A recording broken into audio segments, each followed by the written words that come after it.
Subscribe করুন চ্যানেলটাকে আর bell আইকনটা টিপুন যাতে এডুকেশনাল ভিডিও সবার আগে দেখতে পান।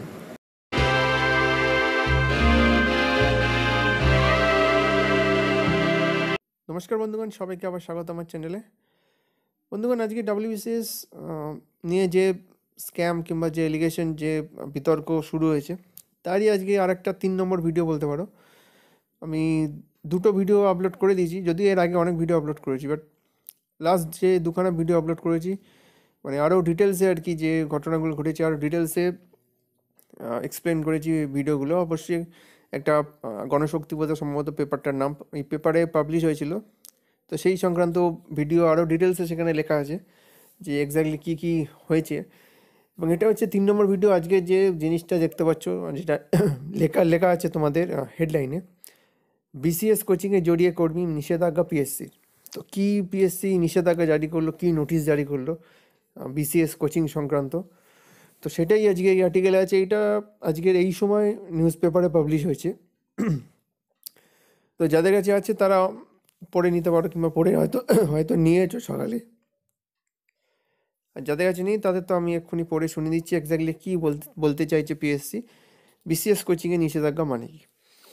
রাজ্য পাবলিক সার্ভিস কমিশনের কর্মী আধিকারিকরা ডাব্লিউবিসিএস সহ চাকরির পরীক্ষা সংক্রান্ত কোনো কোচিং সেন্টারের সঙ্গে যুক্ত থাকতে পারবেন না, অন্যথায় কড়া শাস্তিমূলক ব্যবস্থা নেবে কমিশন। মঙ্গলবার এই মর্মে কমিশনের কর্তারা নির্দেশিকা জারি করেছেন। পাশাপাশি কমিশনের কর্মী আধিকারিকদের সংবাদ মাধ্যমের সঙ্গে যোগাযোগ রাখতেও নিষেধ করা হয়েছে। নিজেদের কাজকর্ম সম্পর্কে সোশ্যাল মিডিয়ায় মন্তব্য না করতেও নির্দেশ দিয়েছে কর্তৃপক্ষ। হালে ডাব্লিউবিসিএস পরীক্ষায় নম্বর কেলেঙ্কারির অভিযোগের প্রেক্ষিতে এই নিষেধাজ্ঞা বিশেষ অর্থবহ বলে মনে করা হচ্ছে। এই সময় সংবাদপত্রেই প্রথম ডাব্লিউবিসিএস এক্সিকিউটিভ 2017 গ্রুপ এর পরীক্ষার এক প্রার্থীর ইংরেজিতে নম্বর 0 থেকে 162 হওয়া ও গ্রুপ সিতে একাধিক প্রার্থীর নম্বর রহস্যজনকভাবে বেড়ে যাওয়ার খবর প্রকাশিত হয়েছিল। সংবাদ মাধ্যমে কেলেঙ্কারির খবর ফাঁসের পর কমিশনের দপ্তরের সামনে বিক্ষোভ আন্দোলনও হয়েছে। হাইকোর্টে 2টি জনস্বার্থ মামলাও চলছে। এহেন পরিস্থিতিতে নম্বর কেলেঙ্কারির জেরে গত মাসে পিএসসি যে কর্মীকে সাসপেন্ড করেছে তার বিরুদ্ধে একটি অনলাইন কোচিং সেন্টারের সঙ্গে যুক্ত থাকার অভিযোগ উঠেছে। তিনি ছিলেন ওই পোর্টালের অ্যাডমিন। আই হোপ কোন গ্রুপের কথা বলছে সেটা আই থিঙ্ক বলতে হবে না, সবাই হয়তো জানো, ফেসবুকে যারা অ্যাক্টিভ থাকো তারা সবাই জানো। ওই অনলাইন কোচিং সেন্টারের প্রার্থীদের পরীক্ষার প্রস্তুতিতে সহায়তা করত। দেখা গিয়েছে ওই সেন্টারের ফেসবুক পেজে বিসিএসের সফল একাধিক প্রার্থী ওই কর্মীকে তাদের সাফল্যের জন্য ধন্যবাদও দিয়েছিলেন।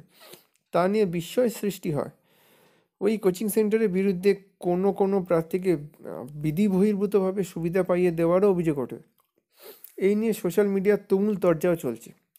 এই প্রেক্ষিতেই কোচিং সেন্টার সংক্রান্ত নির্দেশিকা West Bengal services duties, rights, obligation of the government employees rules 1980 2টি ধারার প্রতি কর্মীদের দৃষ্টি আকর্ষণ করেছে কমিশন।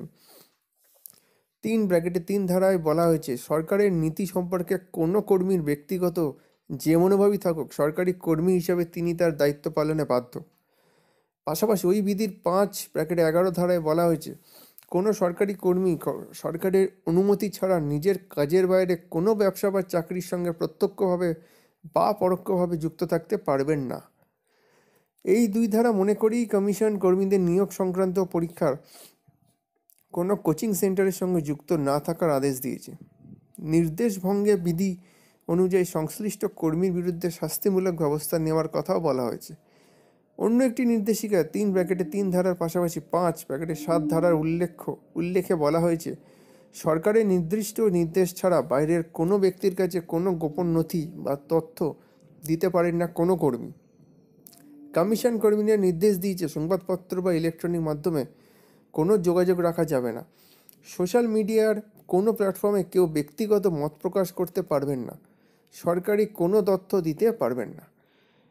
তো এটা ছিল অফিসিয়াল ওয়েবসাইটে দিয়েছি কিনা যাই না, যাই হোক, বাট পিএসসির একটা নোটিশ, একটা নিষেধাজ্ঞা বলতে গেলে, যেটা জারি করা হয়েছে পিএসসিতে যারা চাকরি করছে, স্পেশালি যে ঘটনাগুলো ঘটেছে সেই জন্যই এই নোটিশগুলো পিএসসি মনে করিয়ে দিয়েছে। অ্যাকচুয়ালি রুলস তো অনেক ছিল, যেটা লেখা আছে বিভিন্ন ধারা এখানে উল্লেখ করা আছে, তো রুলস তো ছিলই, সেগুলো জাস্ট পিএসসি আরেকবার মনে করিয়ে দিয়ে এবং সেগুলো করতে বারণ করেছে। এবার দেখা যাক কতটা কি হয়, কারণ যা ঘটার ঘটে গেছে, তো আগে যাতে না ঘটে সেই জন্যই পিএসসি স্টেপগুলো নিচ্ছে একে একে, সাসপেন্ড করা থেকে শুরু করে শোকজ করা এবং এখন এই নিষেধাজ্ঞা জারি করা। তো পিএসসি স্টেপ অবশ্যই নিচ্ছে একটার পর একটা, তো যাতে ফিউচারে এরকম কিছু ঘটনা না ঘটে, এবং আমরা কেউই চাই না ফিউচারে এরকম ঘটনা আবার রিপিট হোক। অবশ্যই যা হয়ে গেছে সেটা চেঞ্জ তো করা যাবে না, বাট সেগুলোর বিরুদ্ধে অ্যাকশন তো অবশ্যই নেওয়া চলবে।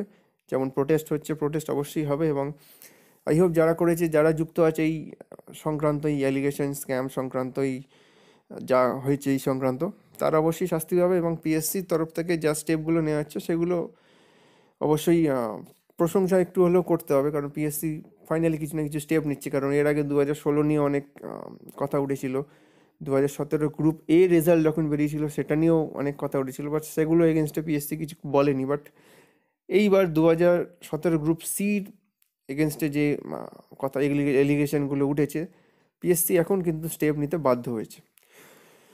তো দেখা যাক কতটা কী হয়। আশা করবো সত্যিটা খুব তাড়াতাড়ি সামনে আসবে। প্রতি ভিডিওতেই এটা বলে থাকি, কারণ সত্যিটা সবাই জানতে চায় এবং কেউ চায় না যে 2 নম্বরই করে কিংবা এরকমভাবে চাকরি পাক। সবাই নিজের মেরিট বেসিসেই চাকরি পাক, সেটা সবাই চায়। কারণ ওয়েস্ট বেঙ্গল সিভিল সার্ভিস একটা এত বড় পোস্ট, সেখানে যে চাকরি করবে সেরকম যদি কোনো রেসপন্সিবিলিটি অথরিটি, এত বড় রেসপন্সিবিলিটি অথরিটি, তো সেখানে এমনি মানে টাকা দিয়ে চাকরি পেয়ে কেউ যদি ঢুকে যায়, তো বুঝতে পারছি অ্যাডমিনিস্ট্রেশনে কী অবস্থা হবে। তো নিজের যোগ্যতায় যারা চাকরি পায় তারাই ঠিকমতো অ্যাডমিনিস্ট্রেশন চালাতে পারবে, এবং সেটাই হওয়া উচিত। তো এই আশা নিয়ে ভিডিও শেষ করছি। কিছু বলার থাকলে অবশ্যই নিচে কমেন্ট সেকশনে কমেন্ট করে জানাতে পারো। ভিডিওটা শেয়ার করে দাও আর সাবস্ক্রাইব করতে ভুলো না চ্যানেলটাকে, তাহলে এরকম আরও যদি এরকম নিউজ থাকে, এরকম এলিগেশন WBCS স্ক্যাম সংক্রান্ত, তো আমি আমার চ্যানেলে পাবলিশ করব। তো সেই ভিডিওগুলো দেখার জন্য জাস্ট এই চ্যানেলটাকে সাবস্ক্রাইব করতে হবে। কার্টুনটা কিন্তু ভালো দিয়েছে, যে দেখতে পাচ্ছি কার্টুনটা দিয়েছে, হ্যাঁ হ্যাঁ দারুণ দিয়েছে কার্টুনটা। তো এই বলে ভিডিও শেষ করছি। নেক্সট দিন দেখা হবে নতুন কোনো ভিডিও নিয়ে। Thank you for watching and God bless everyone.